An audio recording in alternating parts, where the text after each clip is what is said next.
Hey guys, so let me show you my notes. Okay, so here's you as a little baby, right? And mom was the informant.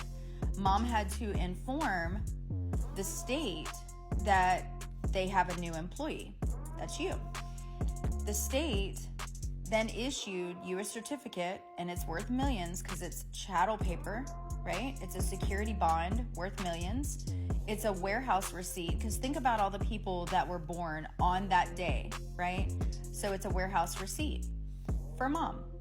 It's also your estate, your name in all capital letters, right? So then you had to come over here. Mom had to come over here and get the social security card. This social security card is your trust. This is your estate. The front of your social security card has an account number. That's your account to get all your credits. The back of it is going to have a letter followed by numbers. Now mine is H because I was born in Georgia, so I'm attached to St. Louis, okay? So I want you to think about all the places that you have had to register or anything like that, right? So mom may have registered you for pre-K or daycare, kindergarten, right? Then you graduated that. Then she had to register you for middle school. Then you graduated that, had to register you for high school. Then you graduated. All of these are bonds. Everything that you've done. College, you got another bond. Military, you got another bond. They're all certificates. Certificate of marriage, certificate of divorce, birth, death, okay? Here's other things that you registered for that are also going to like put you in their jurisdiction. So when you register for anything, you're telling them that you're part of their jurisdiction. Pre-K to kindergarten, college, military, driver's license, employment, okay? The employment is your W-4.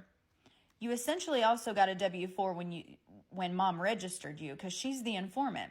She's the one that informed the state of a new employee. So now you're in their system. So they're going to follow you as you go through. So let's do this. I didn't go to college, so I didn't get this one. I didn't go in the military. I didn't get this one. But if you've done all of these things, you're worth millions. You know, that's why people were saying, you know, well, how much am I worth? Right? So it just depends on what you're doing. You know, if you went to college, then that's another bond. Military, anything that you've done, even in college, say you went back to get your master's, that's another bond, right? So all of this, it says, how many times have you given out your social security number, right? How many times? How many times have you done that? Well, okay, so think about all the times that you've given out your social, right? So over here, this is a perfectly planned demise. Okay, so you started out here at the hospital, state and federal level. State and federal level, right? Then you're over here and you do first and secondary school, which is school and then college, right? Maybe you decided to join the military. Then you got employed, right? Started voting. Now you feel like you're this perfect citizen because you're following the rules, licenses. Then you decide to get married, have a child. You're going to put the child through the system. He's going to do it too, or she's going to do it too. You decided to get married, have children, then careers.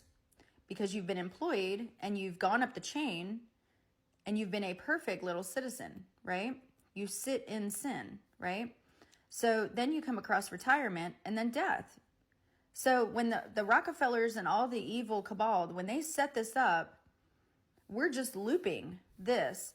We're having a child, we're registering it. We don't know any of this, right? So when you get your social security number, it says you will be assigned a Federal Reserve, you know, H. I was assigned to St. Louis. Per the letter found on the back of the card, that's your routing number, right? It's going to have a letter and then numbers, right? So this is set up to keep you in this loop. So all these people that are waking up are breaking this curse. This is a curse. Okay, this is to keep you low, to keep you in this retirement death. You sign a mortgage, it's a death note, and you pay it for what, 20, 30 years, your mortgage is? Meanwhile, that mortgage is already paid off, but you don't know that because you're just going through the chain. Have a child, state level, do federal level. We put them through all of this. And we think that it's the best thing in the world, right? We think, oh, it's so great. They went to pre-K, and then we put all of our pictures on Facebook. Look, they're in kindergarten, they're in 5th, 9th, 12th, all the things, you know. So, yeah, it's a really evil plan that we have all fell for. But I do honestly think that the people that are waking up to this are going to break the generational curse for the new kids and the new babies that are coming. Even if you have a child that is between the age of 18 and 25, you can actually go into the Social Security office right now and change their status to beneficiary. Like right now, I'm 50 years old, so it's taking me a lot more hoops to jump through. But if your kid is between the age of 18 and 25, you can walk in there right now and change the status. That way they will be the beneficiary of the estate